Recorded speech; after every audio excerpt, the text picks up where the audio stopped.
తెలంగాణలో మరో వారం పాటు వర్షాలు కురుస్తాయని హైదరాబాద్ వాతావరణ కేంద్రం తెలిపింది. ఈ నెల 8 నుంచి 14 వరకు ఆదిలాబాద్, ఆసిఫాబాద్, మంచిర్యాల, నిర్మల్, నిజామాబాద్, జగిత్యాల, సిరిసిల్ల, కరీంనగర్, పెద్దపల్లి, భూపాలపల్లి, ములుగు, కొత్తగూడెం, ఖమ్మం, నల్గొండ, సూర్యాపేట, మహబూబాబాద్, వరంగల్, హన్మకొండ, జనగామ, భువనగిరి జిల్లాల్లో తేలికపాటి నుంచి మోస్తరు వానలు పడతాయని అంచనా వేసింది.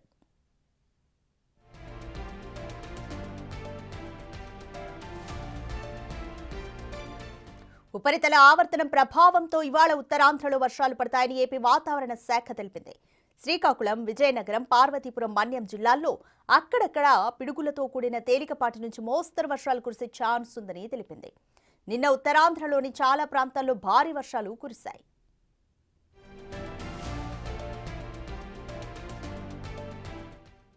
ఉత్తర భారతాన్ని క్లౌడ్ బరస్లు వణికిస్తున్నాయి. ఉత్తరాఖండ్, ఉత్తరకాశీ జిల్లాలోని నౌగాన్ ప్రాంతంలో క్లౌడ్ బర్స్ట్ సంభవించింది. కుండపోత వర్షం, వరదలకు చాలా ఇళ్లు బురదలో కూరుకుపోయాయి, బైకులు కొట్టుకుపోయాయి. క్లౌడ్ బర్స్ట్ కు ముందే స్థానికులు ఇళ్లను ఖాళీ చేయడంతో ప్రాణాపాయం తప్పింది.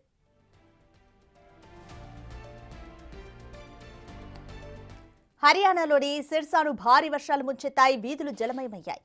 ఇళ్లు, దుకాణాల్లోకి వరద నీరు చేరింది. 30,000 ఎకరాలకు పైగా పంట నీట మునిగింది. షుగర్ నది ఉప్పొంగడంతో కట్టలు తెగి పరిస్థితి మరింత దారుణంగా మారింది.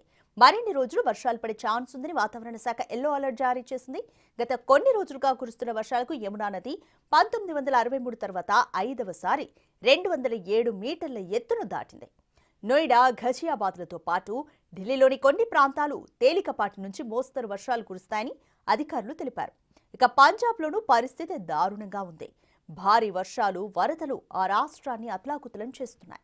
వేలాది ఎకరాల్లో పంట నష్టం జరిగింది. వేలాది మంది నిరాశ్రయులయ్యారు.